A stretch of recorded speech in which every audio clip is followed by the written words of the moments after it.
Manchester United praise doesn't get much bigger than this. Sir Alex Ferguson believes Senne Lammens' start to life at Old Trafford has been nothing short of outstanding. So are the chances of RU Schmeichel in disguise more than tongue-in-cheek already? Well, since Lammens made his first start at home to Sunderland, United haven't lost, unbeaten in 5 games, including playing a role in the famous win at Liverpool at the end of October.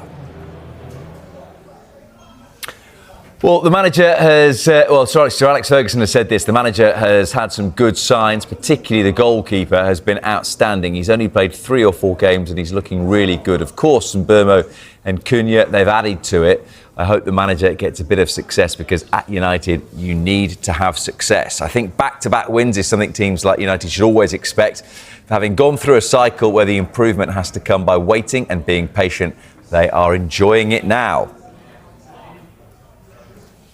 Well, Sky Sports have partnered with Finalysis, an app where passionate fans share their opinions on their club. If you want to represent your team, then scan the QR code on your screen or visit the Sky Sports app for more details. Let's speak to Manchester United fan Bradley Tooth. Good morning, Bradley. Is he the new Schmeichel? I think that's a bit of a stretch. I mean, he can catch a ball, which is that's a good start. Improvement on the last lad. I was at the Sunderland game and I don't think I've heard a cheer as big as for when he came and caught the ball.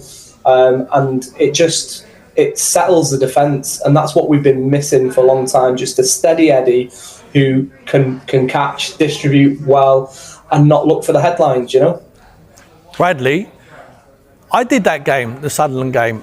And he relieves pressure. He comes quick and he's a big boy and he takes it at the highest point. I think the manager's done very well with him, Ruben Amorim, because he told him not to play out ponderously around the penalty area like Onana was doing. He can play off both feet. He can play long, left foot, right foot. He gets it forward earlier. I think it takes the pressure off of the goalkeeper just to do what he's good at. Do you not agree? Yeah, I completely agree. I think it's a good point. The speed of his distribution compared to what Onana's has been is massive. Is a massive improvement because it just allows us to get the ball up the pitch quicker. It's less ponderous at the back, holding on to the ball, and it immediately puts the opposition under pressure. You see in the games that we played with him in, it just, especially when Sesko's in, Sesko's getting the flick-ons, and it's been a good tactic. And his percentages are quite good for the amount of long balls he's hit as well, but it is very early days. I'm sure, like Ruben says, there'll be another storm coming because we're not getting too carried away. But it's nice to see a signing work out, and he wasn't that much money, but he seems to have his head on his shoulders, which is good. Is that the thing when you say about not getting carried away, Bradley? That actually the main positive is he's not Onana and Bayindir, and that Man United fans were so underwhelmed by those two that almost anyone who came in with any sort of pedigree and the confidence to get through that first game against Sunderland, United fans were going to love. I'm sure that United fans don't think he's anywhere near the next Schmeichel at the moment, but he's better than the last two by quite some distance. Yeah, by quite some distance, but to look at the other two, it's really hard to judge them with a Manchester United lens of old. We have to look at it through the current landscape, right? And Onana came in when we've not been really successful. He didn't have a great defence around him. Yeah. The management wasn't perfect. The expectations were high. The fee was bigger than what he can't control the fee. And then he makes a few mistakes early doors and he never really recovers. Yeah. In a good dressing room and a good environment, that stuff doesn't happen. There's no doubt that there's a good goalkeeper there. He proved it at Inter. But, the toxicity around him in the end, it was sad to see. And the club made the right decision in moving him on. And actually, it didn't look like we were going to get Lammens in the summer. I think we started the season with Bayindir and goal, and then we acted quite quickly, which is not something that we've done over the last few years. So it's positive signs from the club. Put those 3 signings then in order of how impressed you've been so far out of Cunha and Mbomo and Lammens. What would be the 1, 2, 3 in order?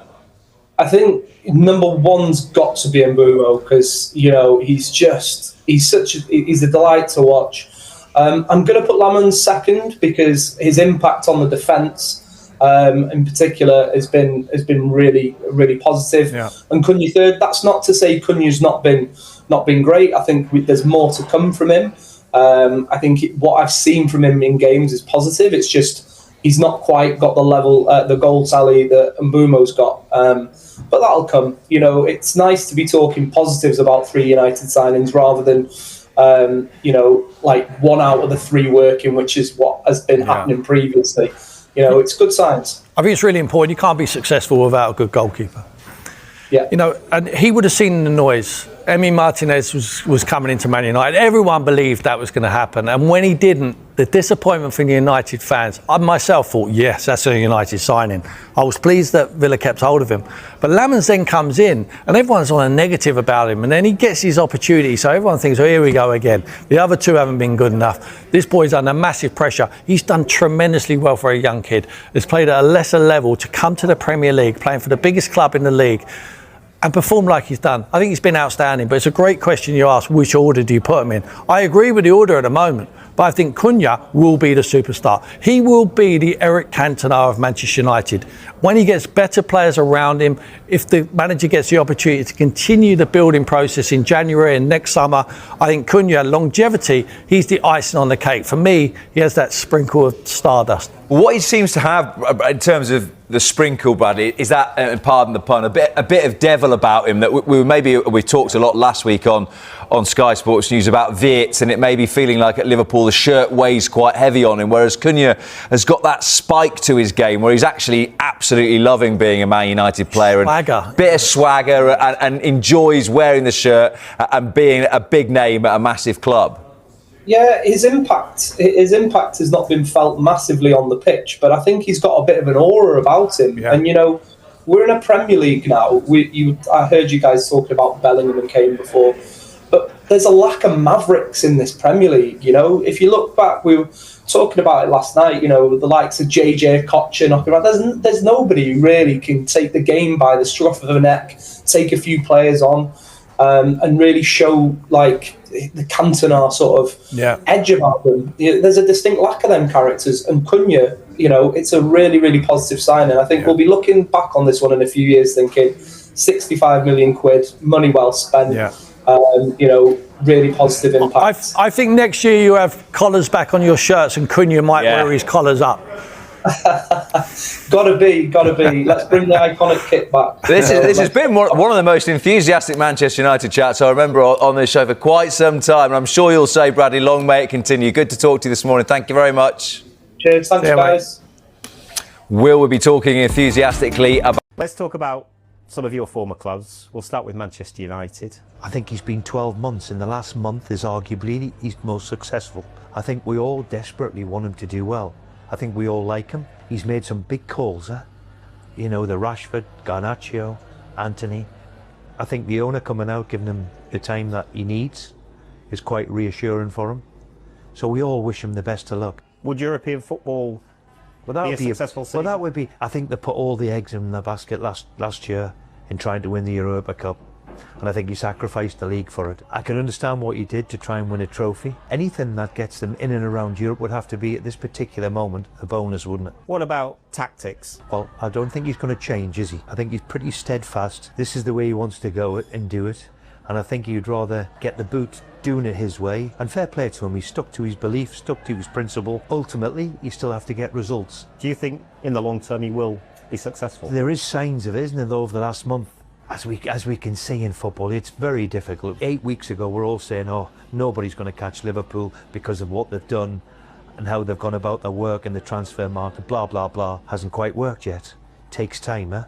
The lads need time to settle into always the most difficult. Well, let's talk about the tickly bit, because you did it at Manchester United, getting over the line for the first time in a long time. So, we know how difficult it is, because the year before, we were flying up till Christmas. This was pre-Premier League, would you believe? Pre-Premier League, we lost out to Leeds. I know we had to play an outrageous sum of 4 games and 8 days towards the end, which was ridiculous, but we could never replicate what we did till Christmas time. We were flying, and then all of a sudden, the pressure comes on you and the intensity comes on you, and it becomes then difficult, and we fell away. That experience stood us in good stead the next time round, but even then, still getting over the line. I'm so pleased we didn't have to do it. We won with 2-3 games to go, but always that first one is the most difficult, and that's when Arsenal will come against it like anybody else.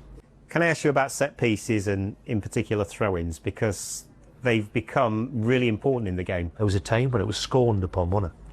But now people are looking at, listen, set pieces has always been 33% of goals are set pieces. And I said to our staff, even this year, you tested them, where do you put this into your schedule to practice it? How do you do it? Where do you do it? How often do you do it?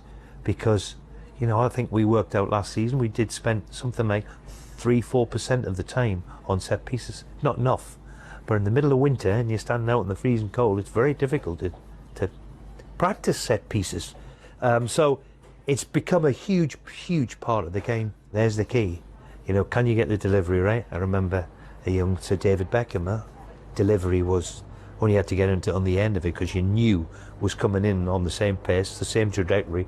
You knew that he wouldn't fail. So it's become now the niche thing. How can we get set pieces, especially throw-ins? You've scored some memorable goals for Manchester United. You'd probably get a few more in this day and age, wouldn't you? Being sent up for every long throw. Well, I used to think back in the day, I need to score between 6 and 8 because the delivery's good. If I've got good players who can do it, and there was one time I think I scored 19 in a season, you know. So I took a few penalties then, but yeah, I would always think of it as a set piece. I want to try and score, you know, and managed to get a few in my time. Do you think the role of the central defender has changed a lot since your day? Because we saw the goal recently with Mickey van der Ven when he set off from the back and went on this mazy run and scored a wonder goal. Well, I've got to say this because it was a centre half. It's as if centre half is the most important position on the pitch now. You've got to play 1-2s in your own 18-yard box. You've got a bit of the ability to play out. You've got to head it. Now Van der Ven can dribble 70 yards and run the length of the pitch. You've got to handle the ball well. Back in my day, you played centre back because you weren't very good with the ball, you know. And how often you just got done by your size, didn't you? Oh, he's a big one, we'll shove him at the back. Great to see now that the centre backs are just as comfortable as the ball with like midfield players are, especially at the elite level.